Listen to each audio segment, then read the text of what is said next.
मैं हूँ स्नेहल आपके साथ लेकर अवनीश। प्रथमतुला वंदितो जो कि कंपटीशन है प्रेजेंटेड बाय काजवा group in association with mini arts और हमारे मीडिया पार्टनर है रेडियो ऑरेंज 91.1 FM। कुछ खट्टा कुछ मीठा मीडिया पार्टनर है NBCN और कृषि प्रधान टीवी। और आज हम यहाँ पर आ चुके हैं महाल का राजा देखने के लिए। जैसे कि आप मेरे पीछे देख सकते हैं कि इतने सारे लोग आ रहे हैं। इको फ्रेंडली गणपति और इनका टैगलाइन है स्वराज्य माझा जन्म सिद्ध अधिकार है। बिल्कुल, जो कि एरिया का नाम महाल है, जहाँ पर हमारे राजे भोसले शंभूजी भोसले ये रहा करते थे। एरिया का नाम ही महाल है तो ऑफकोर्स महाल के तो राजा ही रहेंगे और गणपति बाप्पा जो है वो सबके राजा है। तो एक बार हम यहाँ पर आकर देखते हैं कि राजा किस तरीके से इन्होंने डेकोरेट किया हुआ है, क्या चीजें हैं जो इन्होंने इको फ्रेंडली गणपति के लिए कंप्लीट की है और क्या चीजें सोची है, और इनके जो बाप्पा है वो इको फ्रेंडली किस तरीके से, वो हम अंदर जाकर देखते हैं। मी आहे स्नेहल तुमच्या सोबत महालचा राजा बघायला आणि आपण आता आलेले हो आत इथे। आणि माझ्या सोबत आहे महालचा राजा म्हणजे जी पातालेश्वर गणेशोत्सव संस्था आहे तिचे अध्यक्ष मिस्टर अमोल बाचवे। अमोल बाचवे सर आमच्या सोबत आहे। सर मला सांगा तुम्ही की ही थीम तुम्ही का बरं, म्हणजे हीच थीम कशाला? बघा, आम्ही येत्या 4 वर्षापासून गणपती उत्सवामध्ये काही म्हणजे पर्यावरणाला धोका होणार नाही अशा हिशोबाने थीम प्रमोट करत आहे। आम्ही मागच्या वर्षी पण अशी थीम प्रमोट केली होती, यावर्षी पण ही अशी थीम प्रमोट करत आहे की याच्यामुळे पर्यावरणाला काही धोका झाला नाही पाहिजे। त्यामुळे आम्ही यावर्षी सगळं जे आहे म्हणजे नॅचरल म्हणजे बांबू जे असतं त्या बांबूपासून बनवलेलं सगळं थीम आम्ही आपण इथं म्हणजे वापरलेलं आहे। आणि तुम्ही इथे बघत आहे की आम्ही सगळं जे आहे ते इको फ्रेंडली सगळं आम्ही केलेलं आहे। त्यानंतर आमचा एक मेसेज हा आहे लोकांना पण की त्यांनी पण आपल्या मंडळामध्ये असा काही पद्धतीने थीम म्हणजे प्रमोट करायला पाहिजे की त्याच्यामुळे पर्यावरणाला काही धोका झाला नाही पाहिजे। आणि कारण की आपण आज जर पर्यावरणाला धोका करू तर पुढे पर्यावरण आपल्याला जे आहे ते पर्यावरण आपल्याला धोका करणार आहे आणि पुढील आपली जी भावी पिढी आहे ती खतऱ्यामध्ये येणार आहे। तुम्ही पण बिलीव्ह करता you will get what you will give?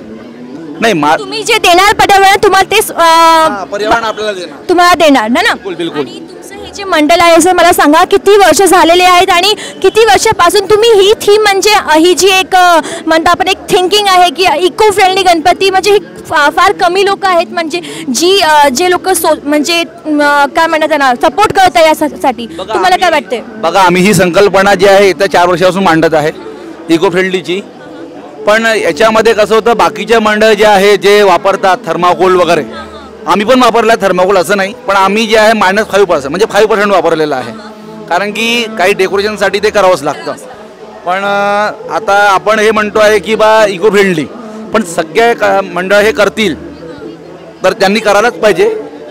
त्याच्यामुळे कसं पर्यावरण सगळं एकदम छान राहील आणि कसं आपलं जे आहे म्हणजे आपण ज्या पद्धतीने आमचा मंडळाचा एक सोशल मेसेज आहे की बा तुम्ही जे म्हणजे बाकीचे मंडळ जे करून राहिले आहे की आपण हे करून राहिलो, DJ लावून राहिलो, साऊंड लावून राहिलो, हे राहून राहिलो आहे, त्याच्यामुळे कसं साऊंड पोल्युशन पण होतं, सगळंच होतं। तर तुम्ही जे आहे एक वादगाचं तर करायचंच आहे, सगळ्या मंडळाला ते काही हे नाही आहे। त्याच्यामध्ये तुम्ही वादगाचा असा करा की बा नॉईज पोल्युशन होणार नाही, बाकी काही साऊंड पोल्युशन होणार नाही, अशा हिशोबाने त्यांनी सगळी मिरवणूक काढायला पाहिजे।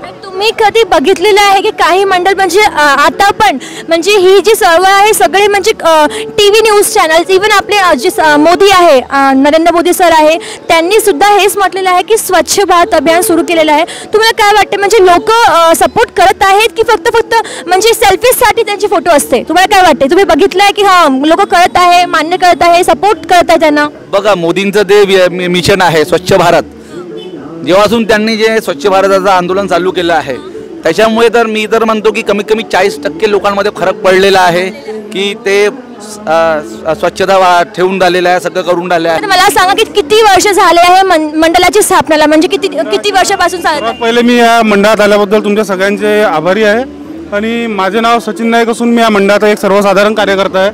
गेल्या 57 वर्षापासून श्री पाताळेश्वर गणेशोत्सव मंडळाची स्थापना झालेली आहे, पण या गेल्या 10-12 वर्षात आम्ही मोठ्या प्रमाणात गणपती मांडायला सुरुवात केलेली आहे। याची सुरुवात अशी झाली की महाल हा भाग पहिलेच ऐतिहासिक भाग आहे आणि या भागात आमची जास्त कनेक्टिव्हिटी आहे, म्हणजे घरोघरी कनेक्टिव्हिटी याच्या सर्वसाधारण कार्यकर्त्यापासून तर मोठ्या व्यापाऱ्यापर्यंत सगळेजण आम्हाला जुळले, त्यांच्या सहभागामुळे हा गणपती एवढ्या मोठ्या प्रमाणात झालेला आहे। जसं तुम्ही पाहता इथे सगळं डेकोरेशन जे केलेलं आहे ते नॅचरल गुड्सने केलेलं आहे। नॉर्मली प्रत्येक मांडवात डेकोरेशन जे होते थर्मोकॉल, मोठे हेवी पडदे, प्लास्टिक हे सर्व टाळून आम्ही एक असा उपक्रम राबवला होता की जशा काही वस्तू लुप्त होतात, या टोपले आहे, परडे आहे, सुपं आहे, हे सर्वसाधारण घरात दिसत नाही आजकाल. तर आम्ही असं ठरवलं की आम्ही काहीतरी वेगळं समाजाला सांगायचं आणि या समाजाला सांगण्याच्या याच्यातून जे बिचारे गरीब लोक आहे, ज्यांचा रोजगार आता बंद पडलेला आहे, अशा लोकांना रोजगार द्यायचा आणि त्यांचे पोट पाण्याला लावायचा आम्ही एक लहानसा प्रयत्न केलेला आहे. असे कुंभार लोक आहेत, मातीच्या घंट्या, हे परडे, सुपं, टोपले, परड्या आणि सुपं हे तर घरी दिसतातच, पण तट्टे हा प्रकार ज्याने जुन्या याच्यात घरं बांधले जायचे, तो तट्ट्याचा हा प्रकार नाहीसा झालेला होता. त्यांना आम्ही जवळपास 2 ते 2.5 लाख रुपयाचं काम दिलं. ते परिवाराने तो समाजाला थोडासा आधार झाला आणि अशीच अपेक्षा आम्ही पुढच्या वेळेस असंच काहीतरी क्रिएटिव्ह करण्याचा प्रयत्न करू, त्यातनं समाजाला आणि लोकांना काहीतरी फायदा पोहोचेल. म्हणजे यावर्षी तुम्ही जे 1.5-2 लाख, किती लाख तुम्ही म्हटलं? 2 लाख रुपये. 2 लाख रुपये, 2 लाख रुपयाचं तुम्ही रोजगार त्यांना दिलं यावर्षी, पण पुढच्या वर्षी तुम्ही देणार हे आवश्यक नाही ना. तर तुम्ही लोकांना काय मेसेज देणार त्यांच्यासाठी की ते पण त्यांना सहायता करावी? समाजात खूप जास्त त्रास आहे, शेतकऱ्यांच्या आत्महत्या, रोजगार, बेरोजगारी, चोरी चपाटी वाढते आहे. आपल्याला फक्त एवढं आहे की आपण 10, 12 लाख, 15 लाख रुपये आपण या उत्सवात हे खर्च करतो, पण त्या खर्चातून काहीतरी प्रबोधन व्हावं, बेरोजगारांना काहीतरी काम मिळावं आणि त्यांच्याही पोटापाण्याची व्यवस्था व्हावी. मी प्रत्येक मंडळाला एक आव्हान असं करतो की प्रत्येक मंडळाने काहीतरी कोणत्या तरी समाजाचा जो गरीब वस्तीचा आहे, कुंभार म्हणा, तेली म्हणा, कोणत्याही प्रकारच्या व्यक्तीला काहीतरी काम आणि रोजगार यातनं मिळावा असा उद्देश माझा आहे. माझ्यासोबत आहे मंडळाचे कार्यकर्ता अमित शिरपूरकर. सर मला सांगा की म्हणजे तुम्ही ओके दिसत आहे आम्हाला की तुम्ही खूप छान डेकोरेशन केलेलं आहे. जे आदिवासी लोक आहेत, जे म्हणजे तट्ट्यांचे आणि बासचे करतात, आज पण काम करतात आणि त्यांचा जो रोजगार तो कमी झालेला आहे, कारण लोक आजकाल ही वस्तू यूज करत नाही है ना. तर तुम्ही एक सोशल ॲक्टिव्हिटी काय करतात आपल्या मंडळातर्फे? एक सोशल ॲक्टिव्हिटीच्या व्यतिरिक्त जे याच्यासोबत जे जुळले आहे ते सांगू शकतो. मी आर्किटेक्ट आहे आणि शिवाय सस्टेनेबल आर्किटेक्चर तुम्हाला आता माहिती आहे की आपण इको फ्रेंडलीच्या थ्रू मटेरियल, तर आमचा एक मेसेज पण चालला आहे. जरी मी आर्किटेक्ट असलो तरी आम्ही तो पण मेसेज देतो आहे. इथे 2 आर्किटेक्ट आहेत, आणखी एक माझा मित्र आहे तो पण आर्किटेक्ट आहे. तर आम्ही हाच मेसेज देतो आहे समाजाला की आम्ही पण इथे आर्किटेक्ट आणि आम्ही जे सांगतो आमच्या फील्डमध्ये, प्रोफेशनमध्ये की तुम्ही इको फ्रेंडली वगैरे वापरा, तर आम्ही आमच्या मंडळात ते करून दाखवलेलं आहे की तुम्ही हे जे मटेरियल वापरा बांबूचं वगैरे, आणि आम्ही स्वतः पण यूज करतो आमच्या बिल्डिंग्समध्ये. आणि ॲक्टिव्हिटीजमध्ये आय कॅम्प असतो, ब्लड डोनेशन कॅम्प असतो, त्यानंतर महाप्रसाद असतो आणि लहान मुलांसाठी स्पर्धा वगैरे ज्या उद्याला असतील, आणि रांगोळी स्पर्धा महिलांसाठी वगैरे हे कार्यक्रम आम्ही करत असतो. तुमच्या मंडळात लहान मुलांना, महिलांना आणि माणसांना सर्वांना म्हणजे एकच पॉईंट ऑफ व्ह्यूमध्ये बघतात तुम्ही की सर्व एकच आहे आणि त्यांना सर्वांना तुम्ही इन्व्हॉल्व करतात. आणि यानंतर तुम्ही मला सांगा की तुमचं महाप्रसाद म्हणजे तो पण खूप भव्य असणार मला वाटते. तर महाप्रसादासाठी तुम्ही काय करतात? आम्ही म्हणजे सगळ्यांकडनं जे देणगी असते प्रत्येकाकडनं आम्ही कोणालाही म्हणजे आम्ही पैशाच्या स्वरूपात नाही घेत. तर ज्याला जो दान देईल 1 किलो तेल, 1 किलो साखर, त्याप्रमाणे आम्ही करत असतो आणि ज्याला जसं जमेल तसं. आणि पत्रावळी ज्या असतात त्या इको फ्रेंडली असतात. इको फ्रेंडली म्हणजे नेमकी कोणती? कागदाच्या बनवलेल्या असतात, त्या कागदाच्या. खूपच छान गोष्ट आहे की या मंडळात मध्ये पण जी पातळवाळी असतात ती कागदाची यूज करतात. माझ्यासोबत आहे पंकज सर. नमस्कार. आणि मॅम रुपाली मॅम आमच्यासोबत आहे. तर मला सांगा सर, तुम्ही इथे दर्शनाकरिता आलेले आहे, तर तुम्हाला काय वाटतं? म्हणजे थीम ही इको फ्रेंडली आहे, तुमचं म्हणजे एक्सपिरियन्स काय, तुम्हाला तुमचे रिव्ह्यूज काय आहे? आम्ही इथे फार सुंदर दृश्य दिसलं पर्यावरणासारखं. जसं का आपण जसा पाऊस पडतो, नवीन सुरुवातीला नवीन पाणी वगैरे पडतो तर दृश्य वेगळा दिसतो, त्या टाईपच्या इथे मला थोडं वेगळं दिसलं. आणि इथे टोपल्यांच्या खूप आणि सुपड्यांच्या खूप डेकोरेशन केलं आहे. त्याचा वापर तुम्ही घरी गहू साफ करण्यासाठी सुपड्याचा वापर करतो आणि गौऱ्यांकरता यांचा वापर करतो, टोपल्यांच्या वगैरे. तसं इथे मंडप डेकोरेशनमध्ये तुम्ही वापर केला आहे, हे खूपच छान दिसत आहे. आणि असे टोपल्यांच्या आणि सुपड्यांचा वापर केला, हे केला तर जे रोजगार माणसं आहे, जे घरी बनवतात कला वगैरे, त्यांच्या कसे कला समोर आली पाहिजे हे इथे दिसून पडून आलं आपल्याला. आणि तुमच्या घरी गणपती बसतो काय? तुम्ही विसर्जन कसं करतात? आम्ही विसर्जन जसं आता सगळीकडे ते पाण्याचे टँक बनवले आहे, मोठे टँक बनवले आहे. असं नाही म्हटलं आहे की गणपती बाप्पांनी की ते पाणी तलावातच आणून सोडवा की विहिरीत सोडा. तुम्ही साफसुथरं हवा आणि ते फिल्टर टँकचा वापर करा, पाण्याचा वापर करा, त्याच्यात सोडा गणपतींना आणि हात जोडून नमस्कार करा आणि पुढच्या वर्षी नवीन पद्धतीने तुम्ही सुरुवातीला करा. असं थँक्यू. हे होते आमच्यासोबत पंकज सर आणि रुपाली मॅम, यांचे रिव्ह्यूज आम्हाला मिळाले आता. आणि पुन्हा आपण बघूया आणखीन भक्तगण त्यांचे रिव्ह्यूज काय आहे. आणि आता पाताळेश्वर गणेशोत्सव मंडळातर्फे माझ्यासोबत आहे चव्हाण फॅमिली पूर्ण. तर मला सांगा की तुम्ही इथे आलेला तुमचा रिव्ह्यू काय आहे या गणेशोत्सवाबद्दल.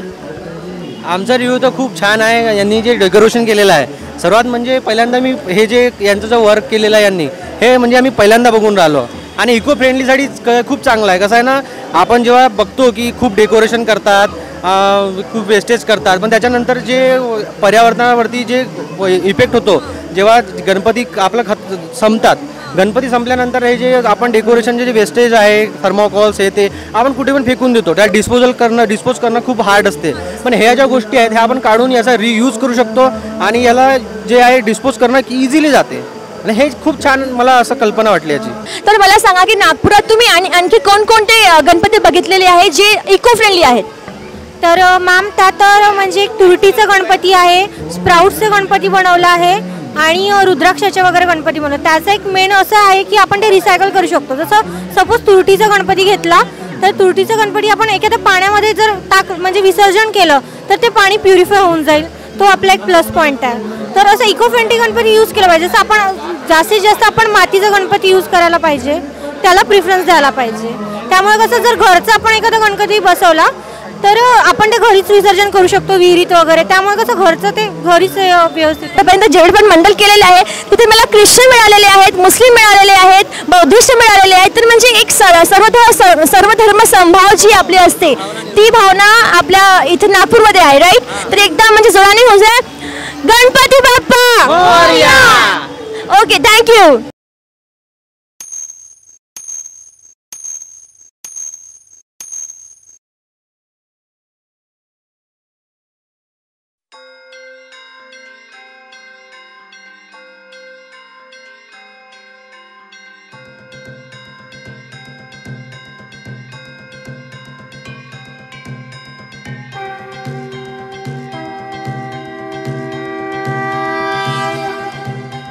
श्री गणेश देवा श्री गणेश देवा श्री गणेश देवा श्री गणेश देवा श्री गणेश देवा श्री गणेश देवा श्री गणेश देवा श्री गणेश देवा श्री गणेश देवा श्री